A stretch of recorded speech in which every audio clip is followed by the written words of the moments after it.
भगवान के अष्ट विवाह का वर्णन आता है। देखो, भगवान का एक विवाह, इसलिए भगवान कृष्ण आपके अगर देखें छत्तीसगढ़ के नाते आपके जमाई लगते हैं। छत्तीसगढ़ के राजा थे नग्नजीत, उनकी कन्या थी नग्नजीती, जिसके साथ भगवान कृष्ण का विवाह हुआ था। यहाँ की बेटी थी। तो केवल राम जी से ही रिश्ता नहीं है, कौन से रिश्ता है? कन्हैया जी से भी है। वो एक बड़ा सुंदर बिंदु जी का भाव है।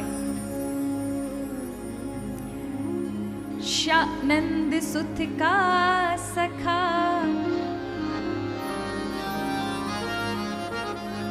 दास रघुनाथ का।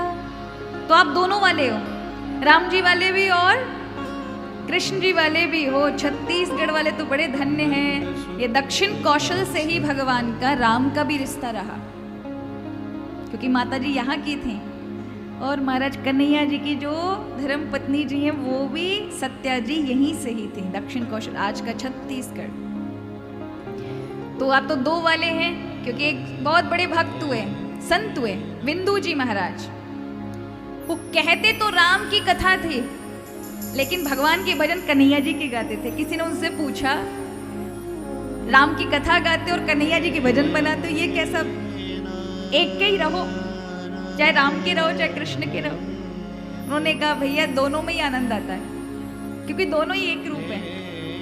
बोले, हम अवध में भी जाके आनंद लेते हैं और वृंदावन में भी आके आनंद लेते हैं। दास रघुनाथ का नंद सुत का सखा, दास रघुनाथ का नंद सुत का सखा। कुछ इधर भी रहा कुछ उधर भी रहा, कुछ इधर भी रहा कुछ उधर भी रहा। राम कृष्ण दो एक हैं, अंतर नहीं निमिष। इनके नयन गंभीर हैं और इनके चपल विशेष।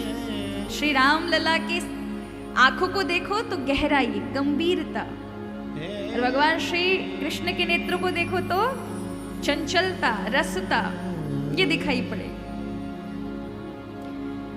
श्री राम को बिना समझे कृष्ण समझ नहीं आने वाले महाराज, क्योंकि वो बुद्धि से परे। ब्रह्मा जी जैसों की समझ में नहीं बैठे, इंद्र जैसों की समझ में नहीं बैठे। हमारी समझ में आ जाएंगे। किनकी समझ में आएंगे? जिसने अपना जीवन धर्म पूर्वक जिया होगा, वो कृष्ण को भली बाती, कृष्ण की कही गीता को समझ जाएगा। नहीं तो पन्ने पलटते रहना, एक श्लोक का अर्थ भी नहीं निकाल पाओगे। लेकिन जीवन में अच्छे आचरण आ गए, जीवन में राम जी जैसा जीवन, आपने पवित्र जीवन आरंभ कर लिया, कर्तव्य निभाने सीख लिए, धैर्यता पृथ्वी जैसी आ गई। परिवार में कई बार विषमता होती है, संसार में विषमता होती है। आप चाहते कुछ और है, बदले में मिलता कुछ और है। पूरा जीवन आप लगा देते हैं, फिर भी कई बार आपको वहां से जो आपने किया है ना, वहां से वापस नहीं मिलता। हो सकता है कि लोग आपका अपकार ही कर दें, आप दूसरों का भला करने जाओ, आपको बदले में गलत ही मिले। ऐसी स्थिति में आप कहां पर हैं इस समय? आप पीछे हट गए हैं या आप वहीं की वहीं हो? जैसे कांच को 1000 टुकड़ों में भी तोड़ के रख दिया जाए ना, फिर भी वो चेहरा दिखाना बंद नहीं करता, क्योंकि उसका जो कार्य है, चकनाचूर होने के बाद भी जब तक उसका अस्तित्व है तब तक वो अपना कार्य करेगा। हमने वो चीजें सीखी है भगवान श्री राम से।